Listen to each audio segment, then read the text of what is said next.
نہیں ہوتا, ڈاکٹر کا بچہ ڈاکٹر ہوتا ہے کہ نہیں ہوتا, انجینئر کا بچہ انجینئر بنتا ہے کہ نہیں بنتا. یہ ٹیسٹ ہوتا ہے بچے کا. آٹومن امپائر میں سلطنت عثمانیہ مسلمانوں کا جو دور خلافت تھا, اس میں اسکول کے دروازے پہ لائن لکھی ہوا کرتی تھی, اسکول کے دروازے پر, here birds are not taught to swim and fish are not taught to fly. یہاں پر ہم پرندوں کو تیرنا نہیں سکھاتے اور مچھلیوں کو اڑنا نہیں سکھاتے. بڑے زبردست اور پرانے دیدہ گھاک سینئر ٹیچر اس بچے کے مزاج کو دیکھتے تھے کہ کیا میتھمیٹکس میں چلتا ہے, اس کو لٹریچر اچھا لگتا ہے, اس کو میٹلرجی اچھی لگتی ہے, اور جو مزاج ہوتا تھا بچے کا اس مزاج پر اس کو ڈھالتے تھے. کامیاب حکومت کی مسلمانوں نے جب علم کی قدر تھی. آج میں یہ نہیں کہتا کہ ابتدائی پرائمری سسٹم غلط ہے, نہیں, اور نہ کوئی یہ سمجھے کہ جی میں میتھس میں بڑا اچھا ہوں تو اب میں میٹرک تک میتھس ہی کروں. او بابا 150 نمبر کی اردو ہے, 150 نمبر کی انگلش ہے, تمہیں سارے سبجیکٹ پڑھنے پڑیں گے. ہاں, میٹرک کے بعد تمہیں چوائس دی جاتی ہے اور پھر انٹر کے بعد تمہیں چوائس دی جاتی ہے کہ اب تم نے جو کرنا ہے وہ کرو. بیس اپنی مضبوط رکھو. مجھ سے لوگ پوچھتے ہیں جب میں دورہ حدیث میں بیان کرنے جاتا ہوں, مجھ سے کہتے ہیں کہ جی ہمارا فلاں ٹیسٹ ہے. یاد رکھو ٹیسٹ تمہارا کیا ہے. اس دور میں شاید ہی کوئی ایسا ٹیچر ہو جو کہ اس ٹیسٹ کو نکالے. تمہیں خود فیصلہ کرنا پڑے گا کہ میری دلچسپی کس جگہ پر ہے. تو بہرحال یہ تو ایک بات تھی ہماری کہ ہم اپنے بچوں کو کس طرح تربیت دیتے ہیں. زمانہ اتنا وسیع ہو چکا ہے کہ استاد کو چاہیے کہ تربیت بھی وسیع کرے. جس طرح آج کل پلانٹیشن کا دور ہے. میں فلپین کی بات پڑھ رہا تھا. فلپین کے اندر ڈاکٹر صاحب, فلپین کے اندر 17.5 ملین بچے گریجویشن کرتے ہیں ایوری ایئر. انہوں نے کیا کیا, انہوں نے کمپلسری کر دیا کہ تھیسس کے ساتھ 10 پودے ہر بچہ لگائے گا تو ڈگری ملے گی. 10 ٹریز کمپلسری. اور مونو کلچر نہیں, مونو کلچر پلانٹیشن بھی آج کل بڑا غلط کام کر رہی ہے. مونو کلچر کا مطلب کیا ہے, ایک ہی قسم کے پودے لگائے جاتے ہیں. جس طرح ہمارے ملک کے اندر بھی دریافت ہوا ہے نا کہ کچھ پودے ایسے ہیں جن کو لگانے سے زمین کے پانی کے ڈپازٹس ختم ہو جاتے. مونو کلچر نہیں. فلپین کے اندر وہ بچہ ثبوت دے گا آ کے میں نے 10 پودے لگائے. دیکھو ایک بچہ 10 پودے لگائے تو 17.5 ملین کا مطلب بنا 175 ملین پودے. ملک کو سٹیبلائزیشن ملے گی. جو انٹرنیشنل سٹینڈرڈ ہے نا کہ ایک ملک کا اتنے فیصد پودوں پر مشتمل ہونا چاہیے, وہ ہو جائے گا. ایک طریقہ ہے. بچوں کو کلائمیٹ چینج کے بارے میں بتائیں. آپ کا بچہ نیچر کی عزت, نیچر کی قدر تبھی کرے گا جب اس کا نیچر کے ساتھ تعلق اور واسطہ ہوگا. اگر اس کا تعلق صرف ٹیبلٹ کے ساتھ, لیپ ٹاپ کے ساتھ, گیمز کے ساتھ ہوگا, اس کو نیچر کی قدر کبھی نہیں ہوگی. اپنے بچوں کا تعلق نیچر سے جوڑیں گے, آپ کے بچے کے دل میں نیچر کی قدر آئے گی. تو بہرحال یہ جو میں نے آپ سے بات عرض کی کہ کس انداز سے ہمیں دیکھنا ہے اور کس انداز سے ہمیں سمجھنا ہے. دنیا کے اندر بہت سے ممالک ایسے ہیں اور بہت سی بڑی بڑی کمپنیز ایسی ہیں جو ڈگری کو ایکسیپٹ نہیں کر رہی. ڈگری کی جب بات کی جاتی ہے وہ کہتے ہیں نہیں پہلے اسکل دکھاؤ ہمیں, کیسی اسکل ہے آپ کی. اگر آپ اسکل دکھانے میں کامیاب ہو گئے تو ہم آپ کو نوکری دیں گے. So try to be a skilful person. اپنے آپ کو اسکلفل پرسن بنانے کی کوشش کریں. اور سب سے بڑھ کر اساتذہ کے لیے جو ایک ریکویسٹ ہے, ایک بات ہے جو اساتذہ اپنے لیے صدقہ جاریہ کر کے جا سکتے ہیں, وہ ہے اپنے بچوں کی تربیت اسلامی اصولوں کے حوالے سے. آپ اپنے بچوں کو بتائیں, سمجھائیں کہ کس انداز سے بچوں نے آگے بڑھ کے اچھا مسلمان بننا ہے. یاد رکھیے رب العالمین کہہ کر رب اپنا تعارف قرآن میں کرواتا ہے. وٹ از رب العالمین؟ تمام عالمین کا رب. رب المسلمین نہیں کہا, رب العالمین کہا. اور اپنے حبیب کا تعارف کیسے کروایا؟ رحمت للعالمین, ناٹ رحمت للمسلمین اونلی. اس کا مطلب کیا ہے؟ اس کا مطلب ٹو بی ویری اسٹریٹ ہے کہ رب العالمین رحمت للعالمین, کہ دین اسلام دین انسانیت ہے. جو بھی بندہ دین اسلام کے اصولوں پر عمل کرے گا اس کو فلاح مل جائے گی. وہ ماؤنٹ ایورسٹ کے اوپر ایک چھوٹا سا پودا اگا ہوا ہے, اور وہ بالکل نیچے سمندر کے, وہ جو سب سے گہرا مقام ہے, وہاں پر کوئی آنکھوں کے بغیر، ہاتھ پاؤں کے بغیر عجیب سی مخلوق پھر رہی ہے، ان سب کا رب ہے اور ان سب کے اوپر رحمت میرے آقا صلی اللہ علیہ وسلم ہے۔ کہنے کا مطلب یہ ہے کہ انسان اگر حضور کے بتائے ہوئے رستے پر عمل کرے، بھلے وہ کافر ہے، کم از کم اس کو دنیا میں فائدہ ضرور ہو جائے گا۔ شراب اگر وہ انسان نہیں پیتا، چاہے وہ کافر ہے چاہے وہ مسلمان ہے، صحت کا فائدہ تو اس کو ہوگا نا۔ سور کا گوشت نہیں کھاتا، بہت سی سٹڈیز ایسی اب آئی ہیں جس میں یہ بتایا جا رہا ہے کہ سور کے گوشت کے اندر کتنی زیادہ خرابیاں پائی جاتی ہیں، اس کا ڈائجسٹو سسٹم اتنا ڈیولپ نہیں ہوتا۔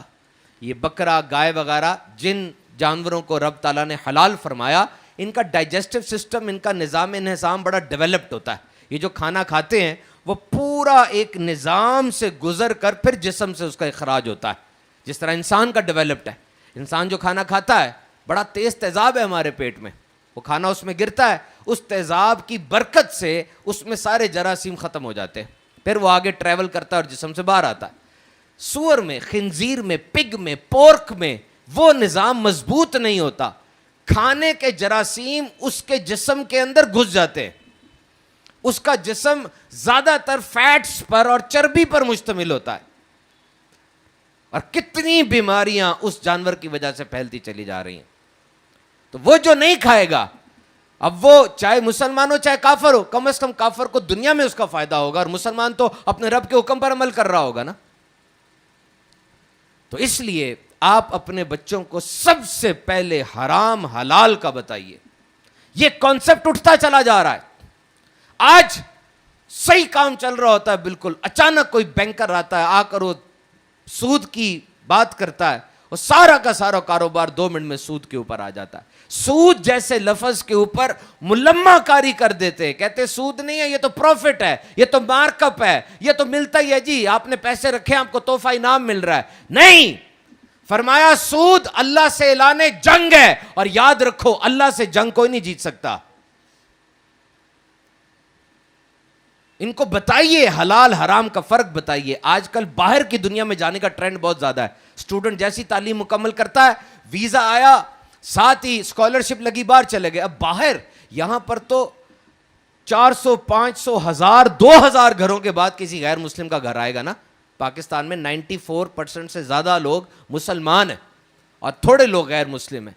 وہاں جہاں وہ جا رہا ہے وہاں تو شاید 3-3 ہزار گھروں کے بعد کسی مسلمان کا گھر آئے، شاید آبادیاں گزر جائیں مسلمان کا گھر نہ آئے۔ تو پھر وہاں جا کے حلال حرام میں فرق کیسے کرے گا وہ؟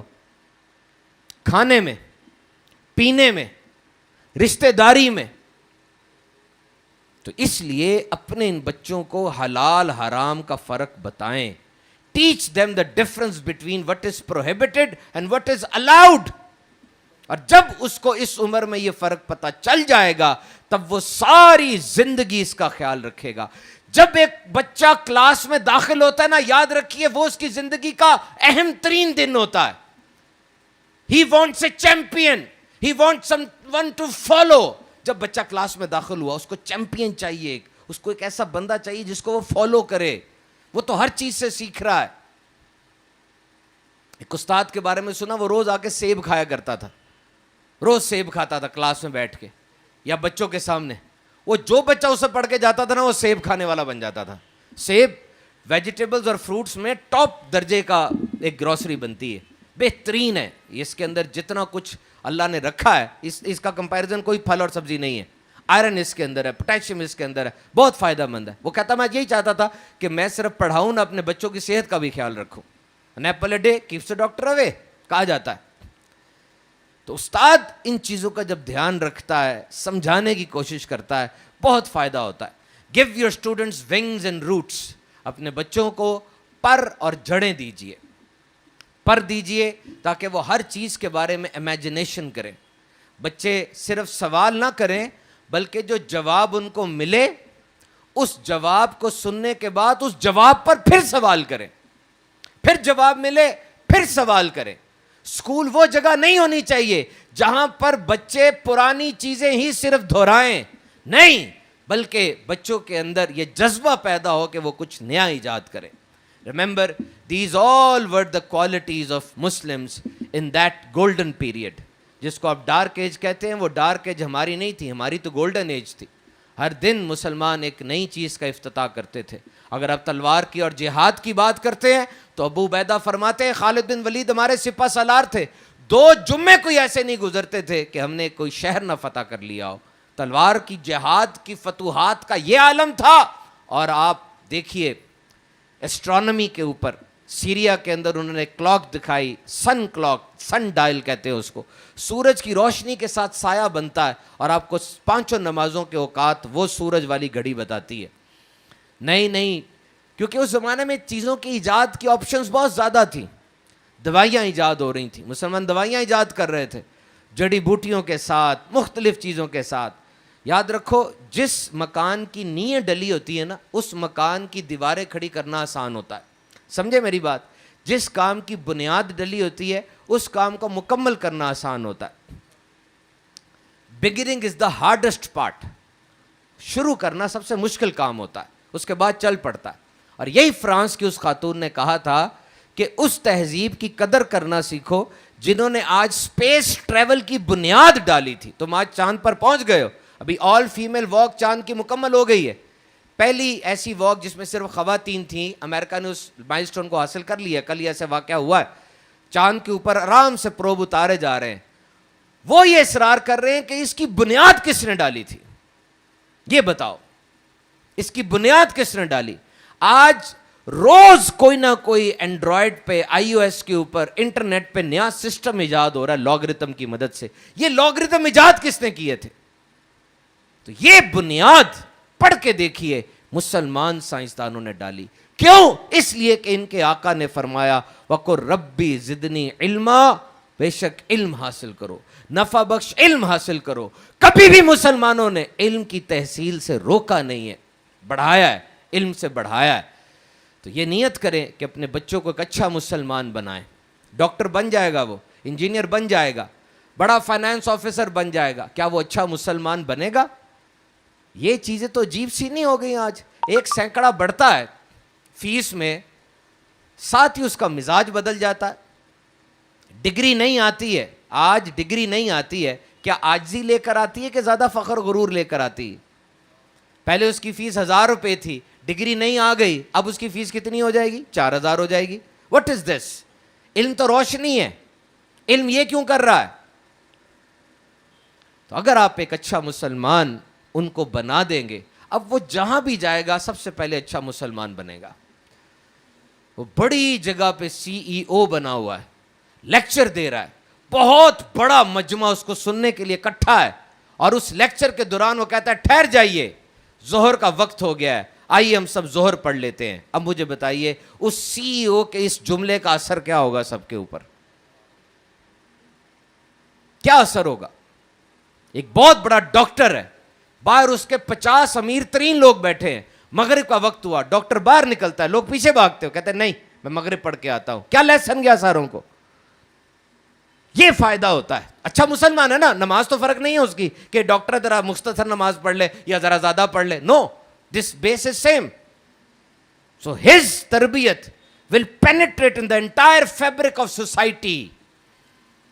میں کہتا ہوں ایک ٹیچر ہو، امریکہ سے پوسٹ ڈاک کر کے آیا وہ، اور وہ کھڑا ہو کے یہ بات کرے کلاس کے اندر کہ بیٹا ہماری کلاس 5 منٹ لیٹ شروع ہوا کرے گی اور آپ سب کی حاضری میں مسجد میں لگایا کروں گا.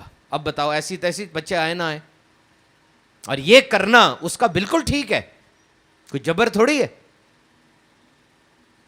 تو یہ بات یاد رکھیے کہ آپ کا اسٹوڈنٹ اچھا مسلمان بن گیا، ہو سکتا ہے بروز قیامت وہی ہاتھ پکڑ کے آپ کو لے جائے.